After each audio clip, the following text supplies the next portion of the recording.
সলনি নিজেই হোৱা নাযায়। এটা কথা কি জানে, এই যে আমি কওঁ মানুহ সলনি হয়, আচলতে সলনি নিজেই হোৱা নাই, সলনি কৰি পেলায়। কেতিয়াবা সময়ে আৰু কেতিয়াবা খুব আপোন কোনোবাই। সলনি হোৱাও সহজ নহয়। আপুনিতো নাজানে কিমান কষ্ট, কিমান যন্ত্ৰণাই তেওঁক সলনি কৰিছে।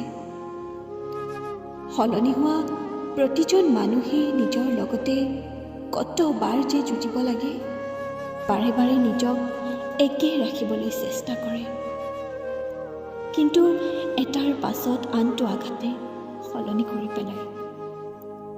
কেতিয়াবা নিজক চায়েই ভাবোঁ, এই যে আজিকালি কোনোবাই কিছু সময় ভালকৈ কথা পাতিলেই মনত সন্দেহ এটাই উকমুকাই উঠে।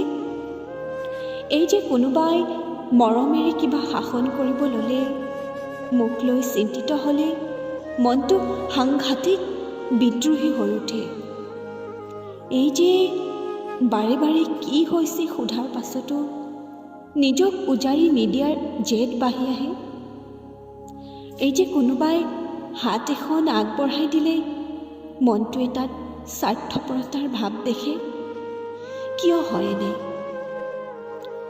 গোলাপক বাদ দি কাঁইটক চোৱা, এনেতো মই নাছিলোঁ কোনোকালে।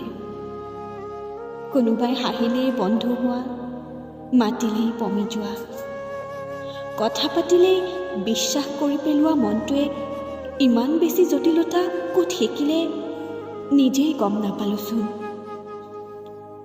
মানুহৰ অভিযোগ শুনো সলনি হোৱাৰ, কিন্তু আজিকালি হাঁহি উঠে। একেদৰে থাকোঁতে আঘাত কৰা, অৱহেলা কৰা মানুহেও যেতিয়া সলনি হোৱাৰ অভিযোগ দিয়ে খুব হাঁহি উঠে। আকৌ কৈছোঁ, আপুনি মানক বা নামানক নিজক সলনি কৰাৰ প্ৰয়োজন। মানুহে এখন যন্ত্ৰণাৰ সাগৰত সাঁতুৰি আছে, প্ৰতিজন আকৌ কৈছোঁ, আপুনি মানক বা নামানক নিজক সলনি কৰা প্ৰতিজন মানুহে এখন যন্ত্ৰণাৰ সাগৰ সাঁতুৰি আহে, যাৰ গভীৰতা এই অভিযোগ দিয়া মানুহবোৰে অনুভৱ কৰিব নোৱাৰে, কেতিয়াও নোৱাৰে।